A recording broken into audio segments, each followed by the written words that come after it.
You're good. You're not going to lose him. Yeah, you are. Sorry.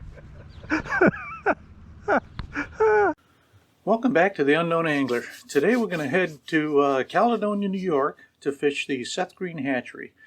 This is the oldest hatchery in the United States. It's where all the brown trout came from. These were imported from Germany, I believe over 100 years ago by Seth Green. And so if you have if you fish for brown trout and you caught them, probably the genetics will trace back to this hatchery at some point. I would say I'm not hot spotting here mainly because this hatchery is very famous. The water behind it is gin clear. It's difficult to fish. I'm going to give you a few pointers here. And if you're ever in Caledonia, it's worth a stop by to just take a little time and play up there. It's great little water. It's fun to fish. There we go. Little guy.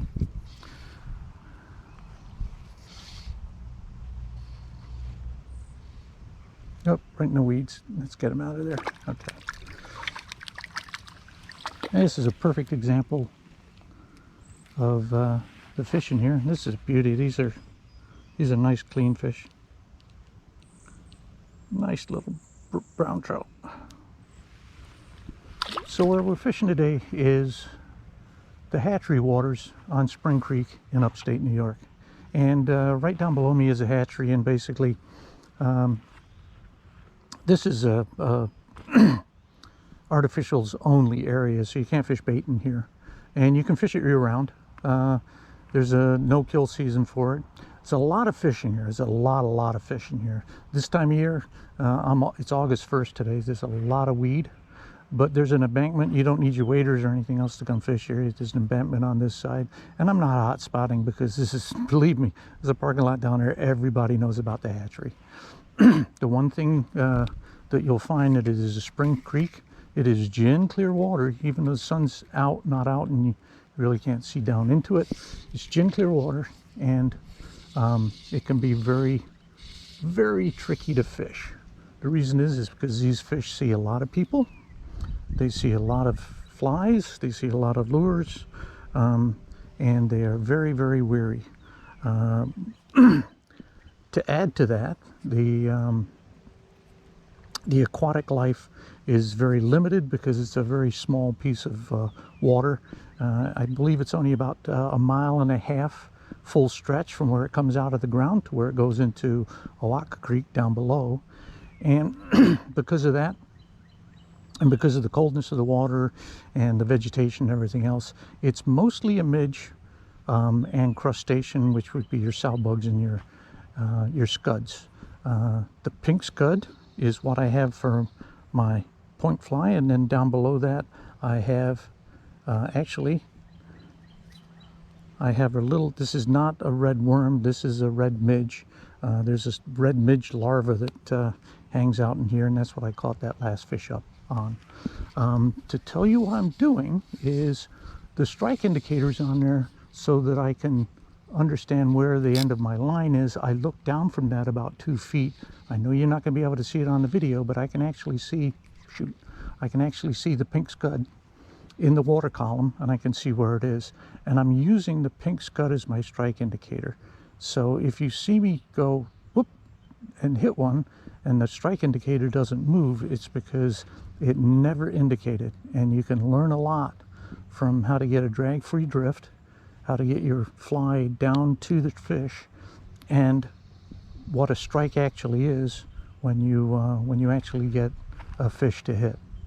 Because a lot of times you'll never see it in the strike indicator, and all of a sudden the scud will just pop right off the bottom, and you'll say, oh. By the way, if you're not fishing 16s or smaller, mostly 18s, 20s, and you're not fishing 6 or 7X, you're not fishing here. You're basically not even in the ballpark. And there's a lot of big fish in here, so I'm looking at probably an 18-inch fish right down below me here.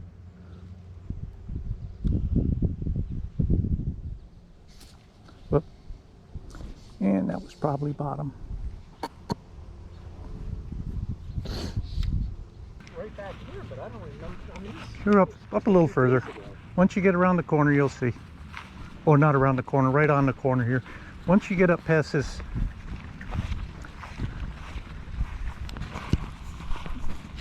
this is one of the deepest spots in here. There's a big rise or a gap or something.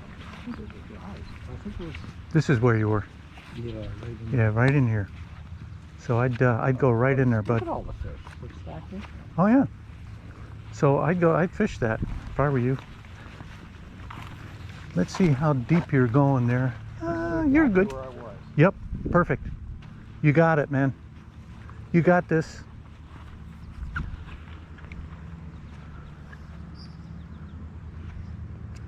There is a behemoth of a freaking trout right down there. I see it.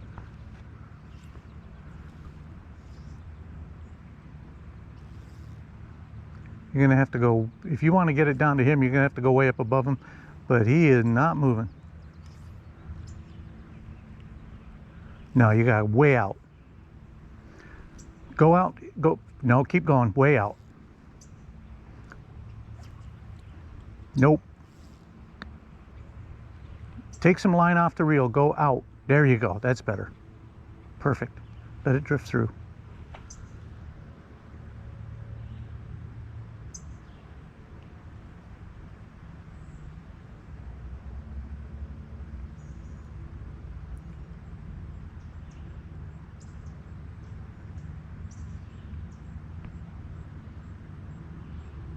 They're like looking at it.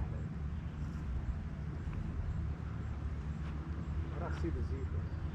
That's okay. Keep moving, it's on bottom right now. Pick it up, you're on bottom. Either that or you got a fish. Nope, you're on bottom.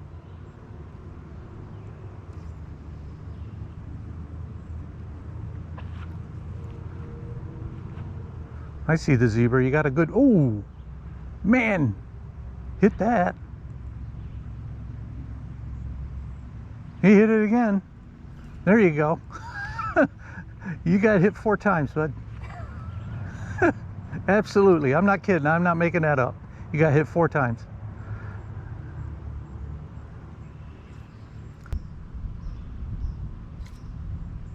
Okay, you have weed on your fly, so you want to bring it in, get the weed off of it. I'm watching the zebra midge, not the upper fly. I mean, not the point fly there. And they are absolutely hammering that. Bottom fly. Oh yeah, hammering it. I don't see any weeds. No weed? You drag it right through the middle of the freaking weed. Yeah, there's weed on there. They won't touch it. It looks like that. How's that one look? Weedy?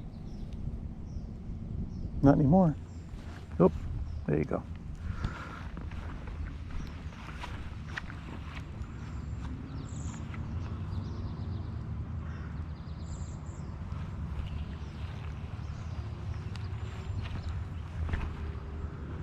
You need to get right out in the current. If you go way above here, right up in here, okay.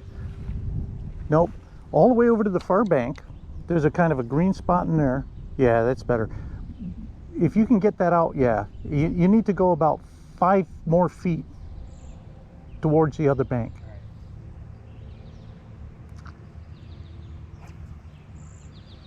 That's actually pretty darn good for a swing there. Unfortunately, it's going to take you right into that weed pile right there.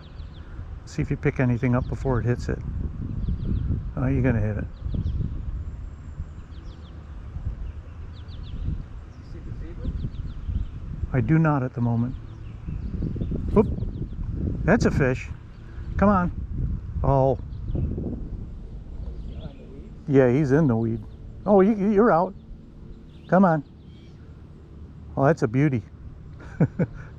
You see what just chased it in? You're good. You're not going to lose him. Yeah, you are. Sorry. Oh, I'm sorry. So you were worried about breaking, you won't break that fish off on 6X. You could lift them out of the water on 6X. Oh, that was a smaller fish. That was a smaller fish, yeah. You don't have to worry about breaking. I realize you think that the 6X is just like gossamer thread, but trust me, it's like 2.5 pound test, I think. So. Does that count? Hmm? Does that count? No, that doesn't count. You got to land one. I landed yours. Oh, with the net? Oh, if you get it close enough, I'll land it too. What do you think? I'm going to swim out there and get it for you? No, not happening. But the good news is, you just, I mean, seriously, this is a tough place to even do what you just did. So you should be very happy with yourself.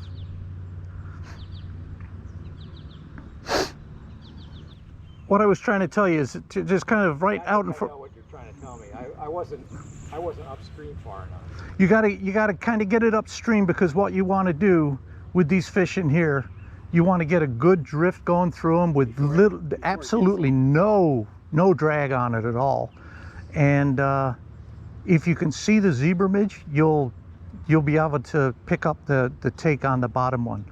That big trout came after your small trout. I don't know whether you saw that, but he came out from under there, and he came right up over that, because that trout was about 6 inches long, but that's got to be at least 19 or 20 inch fish right there. He came right out after that. I saw something follow it. He came right up underneath it. I'm like, oh boy, this is going to get interesting. But so there's actually 5 or 6 fish actively feeding over there. They're smaller, but they're still actively feeding, which is great. If you get across to the other side where you picked up that fish, there's a nice flow there. Over here, there's still a flow, but not quite enough. And you want to make sure your mend is upstream, so you have absolutely nothing but a drag-free drift on your strike indicator.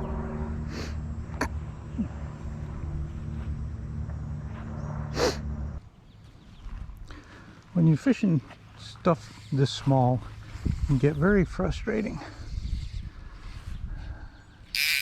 Very frustrating indeed.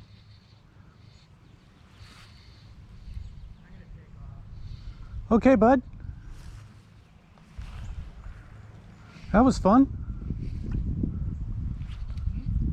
Do you want to sign the rights away for your video right now, or I'll send it to you later? The video I took earlier of you catching a fish.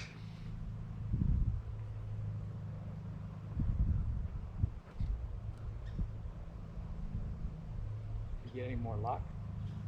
Yeah, I had one that I damn it. I put a miracle midge on, and of course everything's slamming it now. And I just hooked one, and well, I didn't hook one, but tried to set the hook on one and hook myself in the back, so it took me a while to get the hook out of my back. That was fun. Oh boy, there's a rise. No, that was a duck doing a shit. Yeah, pooping in the water. Yeah. They tend to do that when they fly overhead like that. I'm right in the zone right here. Come on.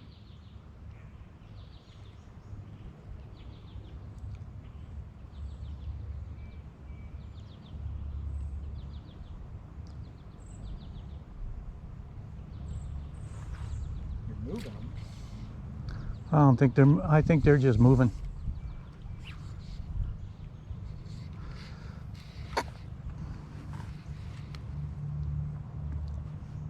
Are you gonna hang?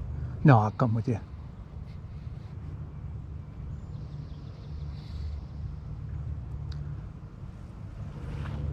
Just gets infectious, you know. You just don't. You want to get that one last cast in, because you know, one more cast, I'm going to catch a fish here, like that one. There we go.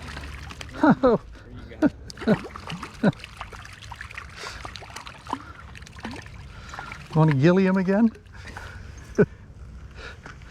It's a double gilly for the day. These are all clean fish, so these aren't hatchery fish. That's good. Oh, look at that. Look at this guy. That's a beautiful little fish right there. Nice. Very nice. Anyway, let's see if we can... There we go. Beautiful. So, what that was on, he picked up a size 20 miracle midge right below that scud, and I could see the scud. That's about 3 feet below my indicator. I could see the scud, and when the scud moved, because the indicator didn't. All right, ready to get out of here? This stretch in here, walking back down to the hatchery, what we're on is a berm, and you can see the rocks here. Actually, Trout Unlimited back in the 70s put this whole berm and that whole berm over there in to channelize the water up here. So this water is not necessarily the natural flow for the creek. The hatchery and the DEC wanted it because the hatchery's right around the corner here, and they wanted channelized flow. They wanted to get rid of that. There's a swamp over there you can see on the backside. So in the early 70s into the 80s, this used to be full of rainbows and brook trout, and you'd catch more rainbows and more brook trout than you would browns. Slowly the browns kind of took over, and then the hatchery got whirling disease. I think that was the mid 80s it picked up whirling disease, and they basically they were breeding rainbows in the hatchery at that time, and they needed to kill off all their breeding stock. And once you get whirling disease in the water, Spiro, whatever it is, I guess it doesn't come out, or you can't have rainbows in here anymore. So they no longer have a brood stock of rainbows, and also all the rainbows from in this portion of the creek are gone. So it's all brown trout now. There are a few brookies in here. Occasionally you'll pick up a brookie, but by far it's all brown trout. This used to be all brook trout water, beautiful brook trout water. I wish we could do something to get it back to where it was, but I think that's wishful thinking. But there's a lot of fish in here. There's a hell of a lot of fish in here. And it's good to see, because the predation of the mergansers 5 years ago, I think it was 4 or 5 years ago now, caused this to get pretty much not wiped out, but they lost a lot of fish. And it seems as though the fish have returned. And it's always a nice place to come and play and practice your drifting, casting, and fishing skills. It's gin clear, you can see the fish.